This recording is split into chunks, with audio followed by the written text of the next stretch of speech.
The Tale of Peter Rabbit.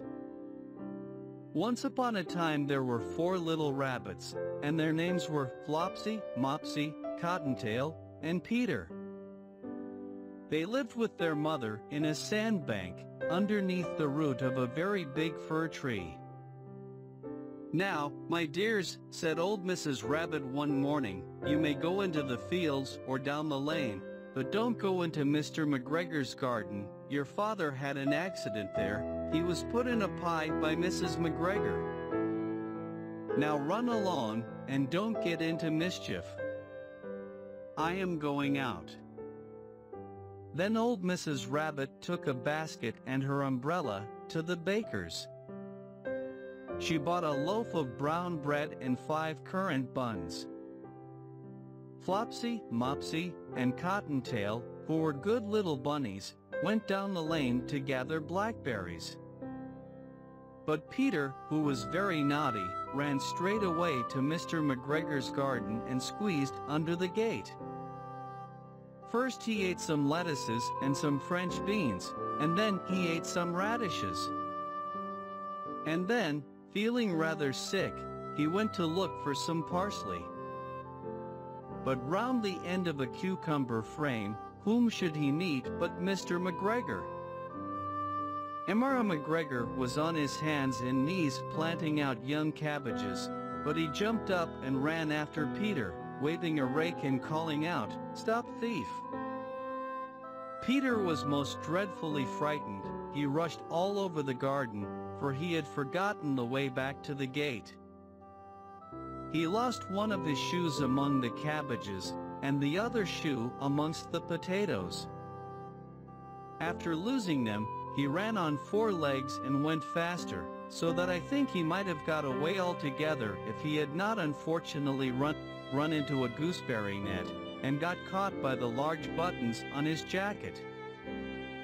It was a blue jacket with brass buttons, quite new. Peter gave himself up for lost, and shed big tears, but his sobs were overheard by some friendly sparrows, who flew to him in great excitement, and implored him to exert himself.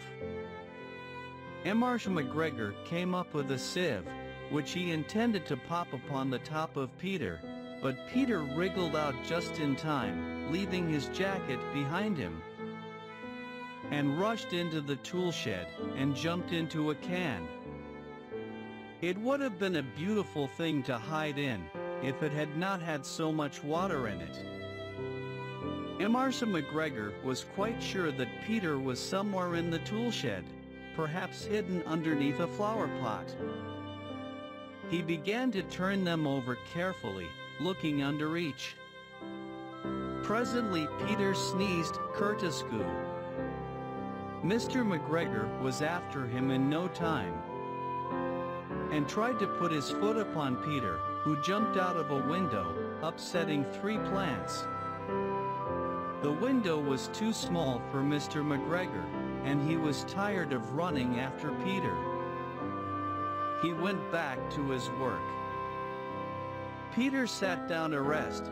He was out of breath and trembling with fright, and he had not the least idea which way to go. Also, he was very damp with sitting in that can. After a time he began to wander about, going lip-pity, not very fast, and looking all around.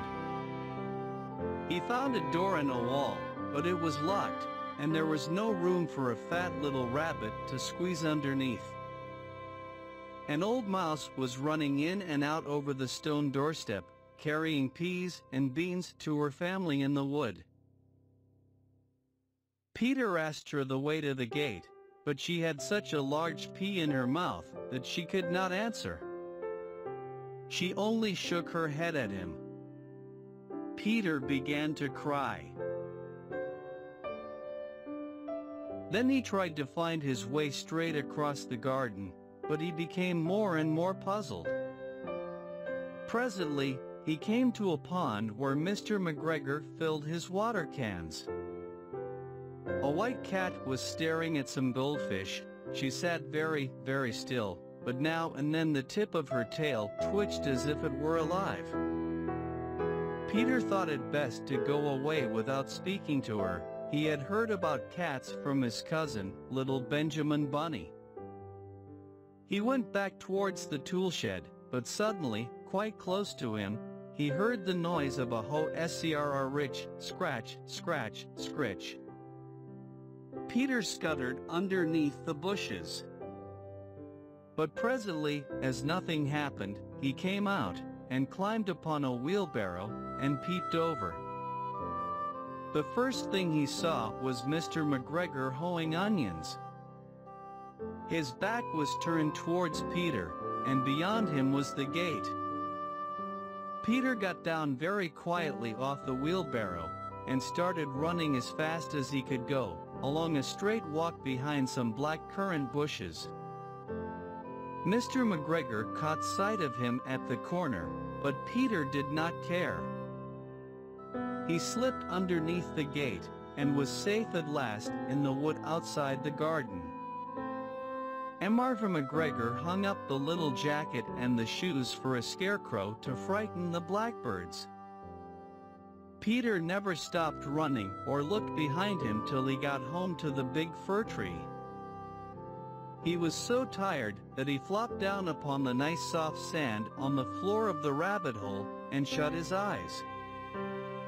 His mother was busy cooking. She wondered what he had done with his clothes. It was the second little jacket and pair of shoes that Peter had lost in a fortnight. I am sorry to say that Peter was not very well during the evening. His mother put him to bed, and made some chamomile tea, and she gave a dose of it to Peter. 1 tablespoonful to be taken at bedtime. But Flopsy, Mopsy, and Cottontail had bread and milk and blackberries for supper.